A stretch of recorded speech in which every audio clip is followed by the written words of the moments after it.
What was your reaction time from the stimulus, which was our scream to you jumping in your seat? That's right, people. Today we are talking about reaction time. Welcome back to Narco and the Leptics. My name is Narco, and I am joined by the Leptics and Danny, our resident dummy. Hi! Hello. As the Leptics just said, we'll be discussing reaction time, how fast we respond to things, and how our reaction times are impacted when the brain is affected by opioid use disorder. Heads up, it is not good news. To give our listeners some context, reaction time refers to the time it takes for your brain to process a stimulus and your body to respond. For example, how fast you hit the brakes when a traffic light turns red. Reaction time is critical for safety and decision making. Okay, cool, but what are opioids? Great question. Opioids are substances that bind to opioid receptors. They are often classified as a narcotic and come in multiple forms. Some are natural, like morphine from the opium poppy. Others are semi-synthetic, like heroin and oxycodone, which means that to make it, you have to take the natural opium compound and chemically modify it. Then, there are the fully synthetic opioids, like fentanyl. The type of opioid will change the way it interacts with the brain. Some, like fentanyl, are highly potent, while others, like codeine, are less so. Long-term opioid use slows reaction time, affecting things like work performance, driving, and one's personal safety.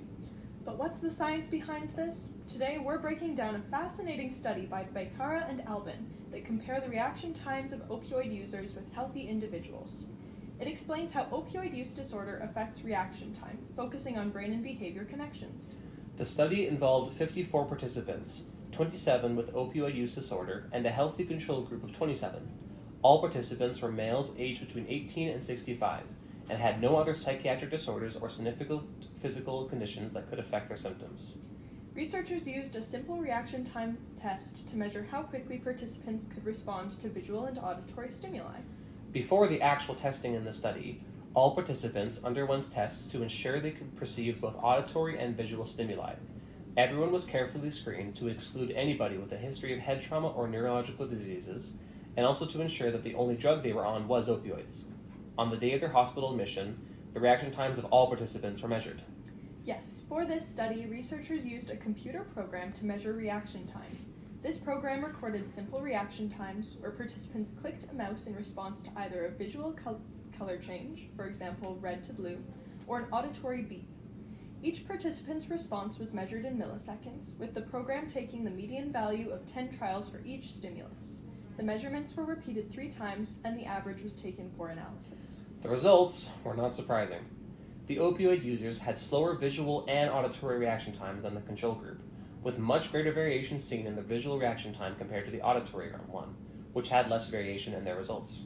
But why? What is going on in their brains? Opioids affect brain areas that control not just pain, but also mood, cognition, and reward. They bind to opioid receptors, which in turn affect neurotransmitters like dopamine and serotonin, which play a crucial role in processing speed and motivation. It was also found that opioid use damages brain areas like the orbital frontal cortex, which controls impulses and responses. Over time, this leads to slower cognitive processing. It's as if the brain were a computer with outdated software. It can be sluggish and struggle to keep up with information being presented. The signals just can't travel efficiently, so decisions take longer. Okay, I think I'm starting to follow, but why does this matter? What are the real-world consequences of having a slower reaction time? Well, imagine driving. A delayed reaction can mean the difference between avoiding an accident and causing one. It's also a serious concern in jobs that require quick decision-making, like healthcare or construction. And let's think bigger. Millions of people are affected by opioid use disorder. So this isn't just a personal issue, it's a public safety concern. In fact, in a previous longitudinal brain imaging study, it was confirmed that opioid use over a certain period leads to a measurable degeneration of brain tissue. Understanding these effects could help develop better rehabilitation programs, focusing not just on physical recovery, but also on cognitive restoration. That's really important. Thanks. Well then, before we wrap up, we'd like to leave you with a few questions to think about. So first, with all of the associated risks of using opioids, should they even be prescribed as a preferred form of pain management medication, or should we aim to prescribe other solutions to pain, even if they are less effective?